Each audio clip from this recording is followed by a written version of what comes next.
Hello, kids. By now, the world has ended, and I will be gone. Just kidding, I don't know. But I do know that we're all in quarantine, and that I don't have a job, and that you're sitting around, and you're forgetting who I am because I can't visit you, and you can't visit me, and one of you I haven't even met yet. So I need to remind and introduce this lovely face and this lovely voice to you, and how I decide to do that is I'm going to read you a book.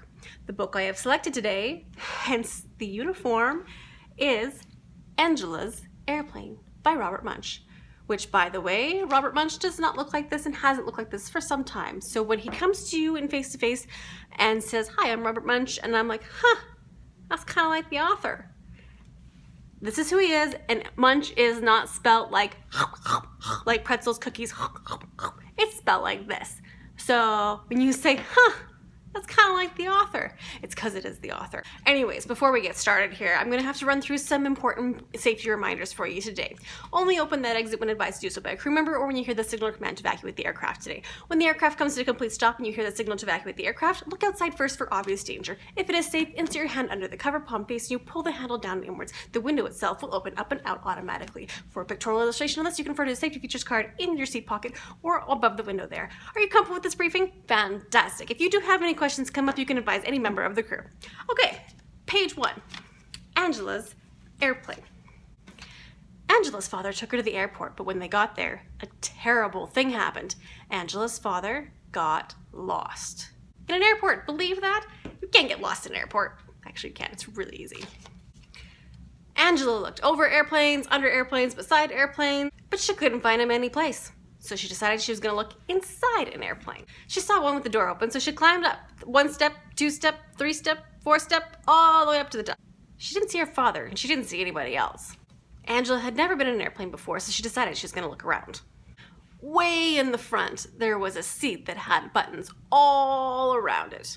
And yeah, there's like a lot of buttons, like button, button, button, button, button. Who's got the button? Buttons everywhere. Buttons galore up front there. Each button was a different color. I wouldn't agree with that statement. Angela, just like anybody else, loved to push buttons. So she climbed in and she went up front. Angela sat down in the seat and she decided to push just one button. Yeah, right. You can't just push one button. So she slowly pressed the green button. Right away, the door closed. Now, Angela got very worried because she couldn't get out. So she decided to push another button.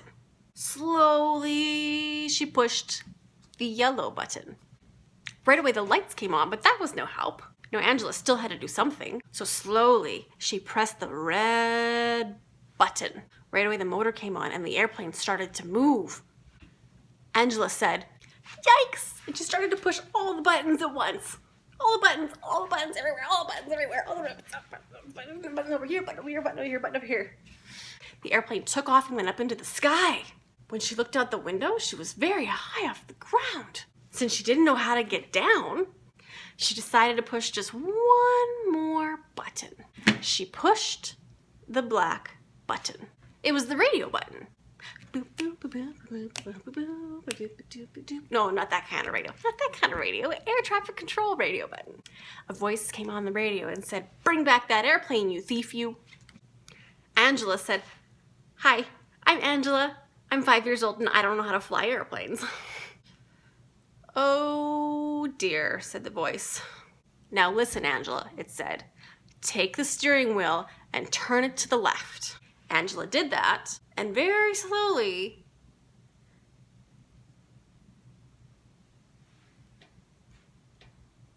not that slowly, and very slowly the airplane went in a big circle and went back over towards the airport. The voice said, "Okay, Angela, now pull back on the wheel," which is actually the opposite direction. Because when an airplane yoke is pushed down, it goes down, and when it's pulled up, it goes back up. Anyways, technical detail, we won't blame Mr. Munch for that. Angela did that and slowly went down right to the runway. It hit once and it bounced, and it hit and it bounced again. It hit and one wing scraped along the ground. Right away, the whole plane smashed and broke apart into little pieces. Angela was left sitting on the ground and she didn't even have a scratch. Not a single scratch. That is a survivor right there. All sorts of cars and trucks started speeding out of the terminal. I mean, I gotta tell you, when a plane crashes, everyone comes running. There were police cars, there were fire trucks, there were ambulances, there were buses. For some reason, I don't know why they sent the buses. Anyways, all sorts of people came running, but right in the front of everybody was Angela's father. He picked her up and he said, "Angela, are you all right?" And she said, "Yes, Dad." And he said, "Oh, Angela, the airplane is not all right. It's in tiny pieces." "I know," said Angela. "It was a mistake." "Well, Angela," said her father, "promise me you will never fly another airplane." So Angela promised never to do it again. But Angela didn't keep that promise. Twist in the plot. Because when she grew up, she didn't become a doctor. She didn't become a truck driver. She didn't become a secretary, which is not an acceptable term now. It's administrative assistant. Anyways, and she didn't become a nurse, which would be good in a pandemic right now. She became an airline pilot. The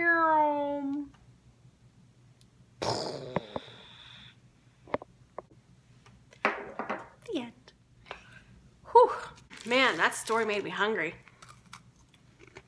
Okay.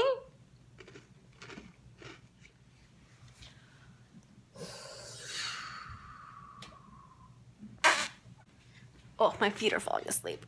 Oh, ow. She became an airline pilot. No. No. Oh, I can't feel my feet. Oh, I can't feel my feet. They're so asleep right now.